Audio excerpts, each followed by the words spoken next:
Welcome to DRX wine. आज हम बात करेंगे जो सीज़न चला हुआ है, जैसे गले में इन्फेक्शन रहती है, कफ रहती है, ठीक है, उसके लिए यूज़ होती है विक सेक्शन 500।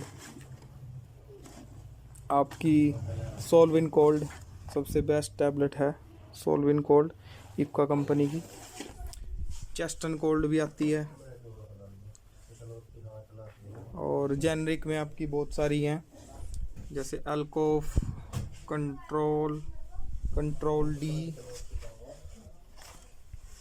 और कोल्डविन एश्योर्ड, ऐसी बहुत सी टैबलेट आती हैं। और इसके साथ एंटीबायोटिक ज़रूर यूज़ करें, जैसे अमोक्सी कैप्सूल आते हैं 250 mg, या फिर एथिकल का यूज़ करें